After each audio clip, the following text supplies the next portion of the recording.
What up, YouTube? Case Prime, we're back at you with another video. I noticed that it's been a while since I've actually done a video, and I apologize for that. But as I know, I'm very busy, so I haven't been able to film videos lately, but, I'm not quitting YouTube. I'm far from it. I've just been a little behind with my schedule, but that doesn't mean I'm not giving up on you guys. So anyway, I'm back, and I've got another big review for you guys.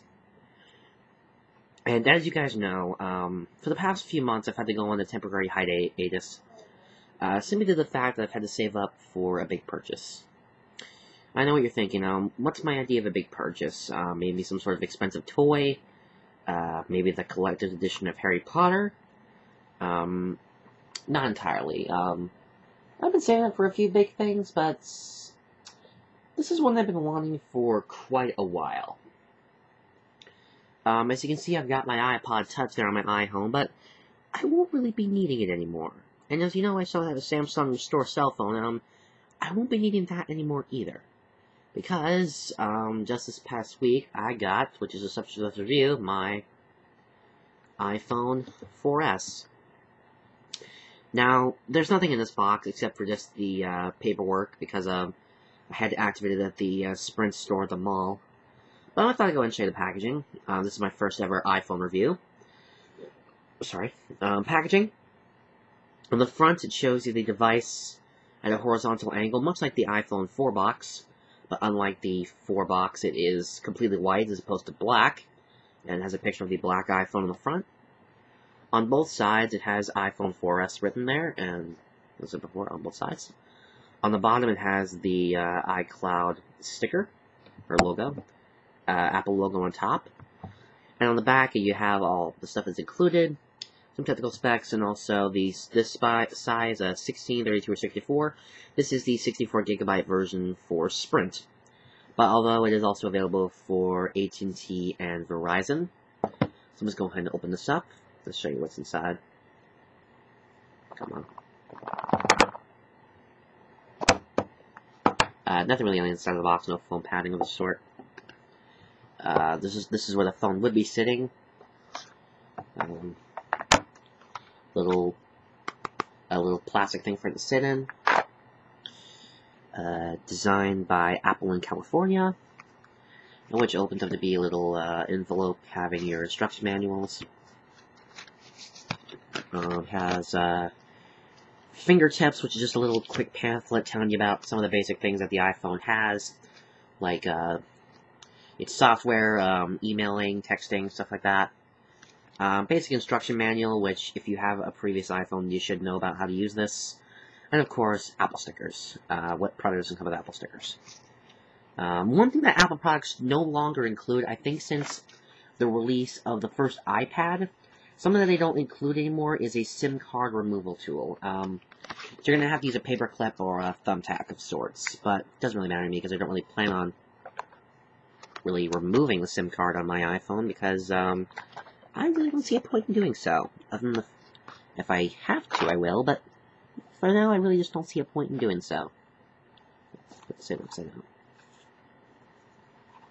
Put both these in upside down. But that's definitely one thing I like about Apple, is that they definitely care about their packaging, and they overall have really nice products that I would definitely consider buying, and I've been a customer with them for years. Set at the back there so you have something to look at. You do get a few extra things in the box. You get a little wall charger, or a wall jack, which is rather small. If you have like a MacBook or an iPad, it's definitely not smaller. It doesn't have the retractable tongs. There's the port for the USB cable. There's a little green sticker on the front saying it's not going to explode or anything. Comes with another 30-pin charge cable. I still have this one that came with my iPod Touch. It's hooked up to my computer. So I really don't see a purpose to use this. I'll probably use, like, these two if I ever go, like, on vacation. And also it does come with a pair of headphones, which I'm not really going to use because, I have these, Skull Candy ones I've been using. I've had these for, like, a few months now, and they're really good. Not to mention they're a lot more comfortable. So, my mom's got an iPhone, and she uses stuff like this, so I'll probably give these to her. Anyway, onto the device itself. Here it is.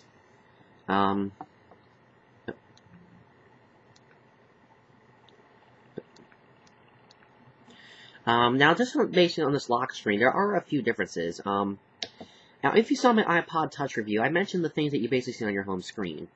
I mentioned you see your battery, the lock logo, the word iPod, the date and time, and the word slide to unlock. But there are a few new things. For one, since the release of iOS 5, they have this function where if you slide this up, it will instantly take you to the camera function. And also, since it is an iPhone, it does have your carrier's name and also your bars for your 3G, and in this case, mine's Sprint.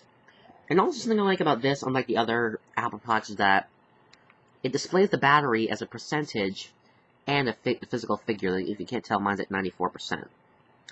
And of course, the slide to unlock. So, yep. Other than that, though, it's about the same. Same display and all that. Mine is currently running iOS 6, even though when you buy this thing, it comes preloaded with iOS 5. So if you don't have iOS 6 installed, you're going to need to do that. Unlike the iPhone 4, for one, it has the bands that make up the antenna here and here, and on the reverse sides. These were improved because those of you who owned or considered purchasing an iPhone 4, you remember that if you held it kind of like this, the side of your hand and your thumb would be blocking out your signal. So in the 4S, Apple redesigned these antenna bands so that way the signal would not interfere. And also, unlike the iPod Touch that I've been using, there are a few differences. For one, the headphone jack was originally on the bottom. Now it has been relocated to the top along with the microphone. There is the SIM card remove port there, which I don't think my iPod Touch had.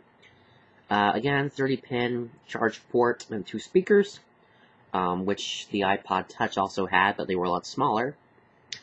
And on this side, you have your 2 power buttons, which are circular in shape, and also you have an extra switch there, which controls your silence. So if you flick it, like that, you see the red, it'll vibrate and tell you that it's in silent and vibrate mode. Or if you flick it back, it'll be in full on mode for the sound. So that's really the only difference. And also, there is the megapixel camera with the ear sensor, so when you hold this thing up to your ear, the screen will turn off. When you take it away, it'll come back on. On the back, again, the all kind of glass-like body. The iPhone 5 features an aluminum unibody construction. I believe this is kind of like a, I think this is like a glass plastic. Of course, it says iPhone on the bottom and the very reflective Apple logo. Definitely reflective. It's so reflective you can even see my camera, and I think you can even see me in there. How you doing? But yeah, also on the back you have the megapixel camera, which is a very good camera. I've taken quite a few pictures with this thing today, and it's definitely got pretty good. And also it does have a very nice LED flash. And that actually plays a part in a few apps. For one, there is a flashlight app that corresponds with that LED light. And it's definitely quite useful. And of course, there's also Siri. If you guys don't know who Siri is, you guys are definitely rock bottom. But I will tell you that if you have iOS 6, they have created a new version of Siri. For one, she's more responsive, and for one, she understands a lot more commands, and also, she can get you sports scores as well as movie reviews and times. For example, I will show you. When's the next Broncos game?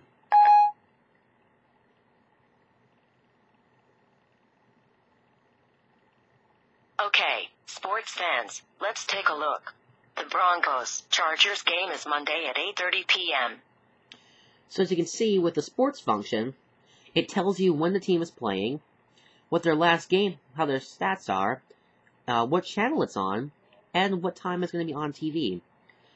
For me, that game's going to be on Monday the 15th at 8:30 on ESPN, which I luckily get, courtesy of Yahoo. And also, like the iPhone, this is also the first iPhone to debut with the iCloud function. That was a feature that was installed with iOS 5.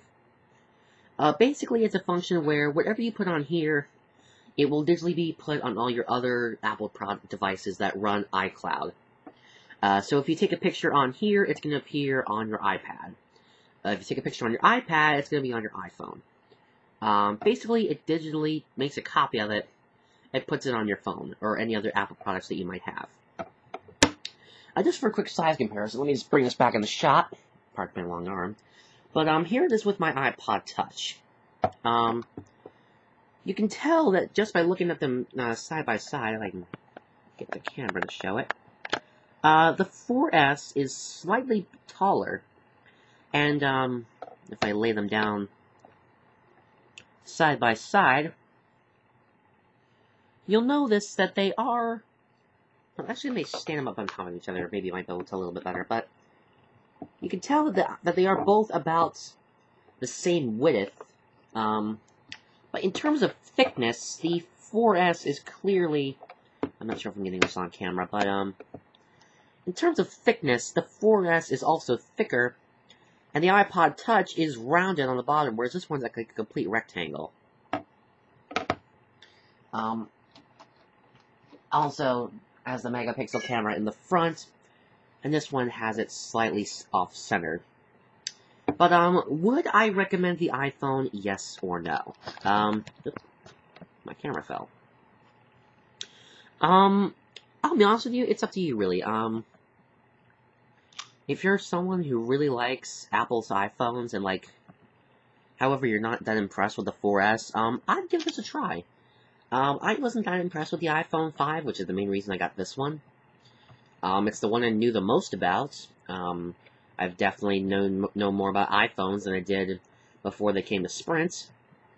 I never really knew them because I never knew anyone who had one until I got mine. Actually, until my mom got one a couple months ago.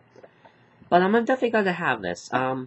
Now, depending on your carrier and your plan, depends on how much it's also going to cost you. I do know that if you're with Sprint, you do get a discount when you are eligible for an upgrade. By that time, I was able to afford mine. But, yeah, I would definitely recommend this. It's a really cool phone. So I guess that's about it. Later, guys. I'm out.